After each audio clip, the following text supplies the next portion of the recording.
Hello friends, let's move on to question number 5. In a class test, the sum of Molika's marks in mathematics and English is 30.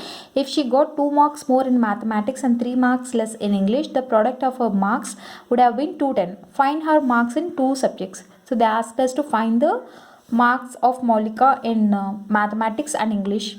Okay, so first of all, I have told you in the previous problems that in this chapter you have to assume whatever you have to assume only in terms of x.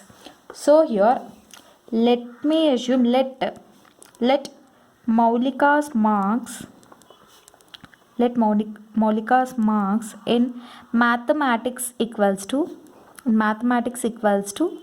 x. Correct?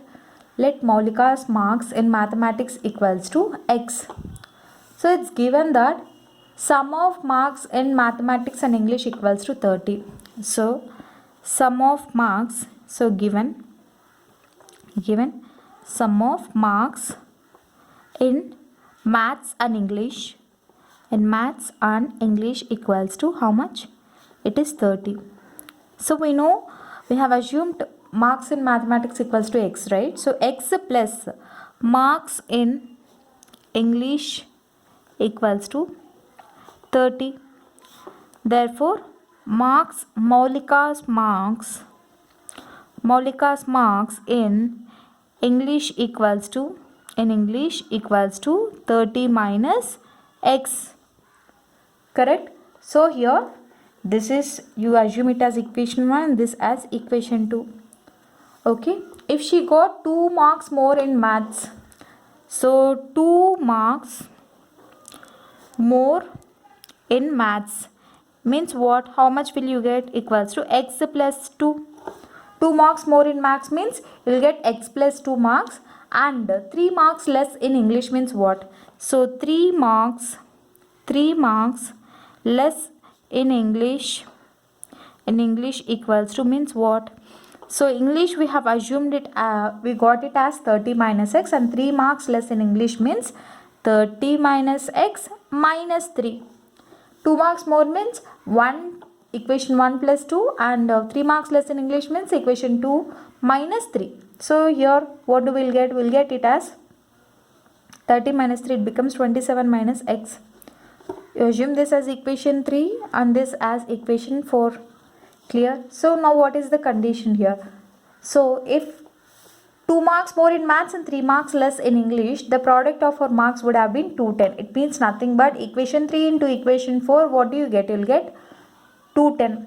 So just write it here. Equation 3 into equation 4 equals to how much? What did they give in the question? They have given that it is 210. It is 210. What is equation 3? X plus 2 into 27 minus x equals to 210. Let us multiply it and put it in the form of a quadratic equation.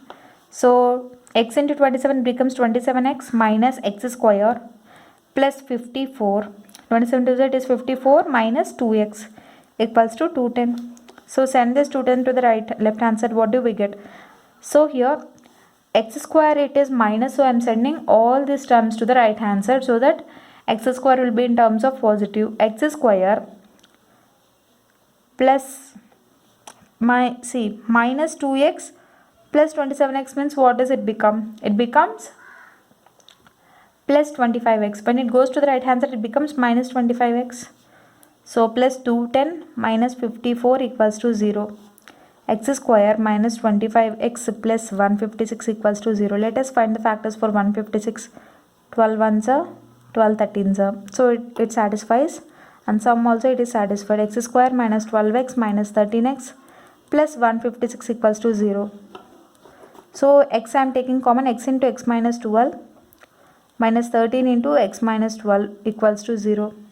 So x minus 12 into x minus 13 equals to 0. So x values will be what? It is 12 and x is 13.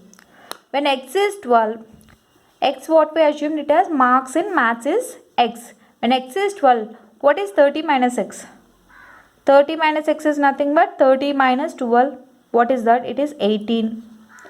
So 1 is 12 and 1 is 18. So here again 30 minus x means what? 30 minus 13. So you will get 30 minus 13, it is 17. So In this case, the marks will be, so here there is lack of place, so that's why I'm putting this conclusion here. So therefore marks in maths and English is 12 and 18 or 13 and 17. Okay, 12 and 18 or 13 and 17. You'll get here two solutions. Okay, when x value is 12, you'll get 30 minus x value as 18, and when x value is 13, you'll get 30 minus x value as 17. So this is the solution for question number 5. I hope you like this video. In case you like the video, do like, share, comment, and don't forget to subscribe to my channel. Thank you.